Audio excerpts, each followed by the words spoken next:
যারা নামাজ পড়ো না, মনে রেখে দিও, মসজিদের সাথে তোমার সম্পর্ক তোমার হয় নাই, তুমি জান্নাতের দরজাও তুমি খুলতে পারবা না। তুমি এখনো বেনামাজি, এখনো সকালবেলা তুমি ঘুমাও, এখনো তুমি আল্লাহকে ভুলে আছো, এখনো তোমার কাছে তওবার কথা তোমার চিন্তাতে আসে নাই। তুমি অনেক কিছু হতে পারো, তুমি মুসলমানের কাতারে থাকবা না। তুমি অনেক কিছু হতে পারো, তুমি ইসলামের কাতারে থাকবা না। আমার মাবুদ আমাদের প্রতি রাগ করে আছে, আমাদের মাবুদ আমাদের প্রতি রাগ করে আছে। আমাদের মাবুদকে আমাদেরকে সন্তুষ্ট করতে হবে, সন্তুষ্ট করতে হবে।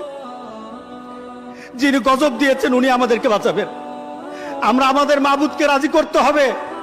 আমরা তওবার মাধ্যমে আল্লাহকে রাজি করতে আর চেষ্টা হব। গোটা পৃথিবীর মুসলমান, আর সময় নাই, আর সময় নাই। আপনি এখন বাংলাদেশের রাস্তাঘাটে হাঁটেন, এমন পরিবেশ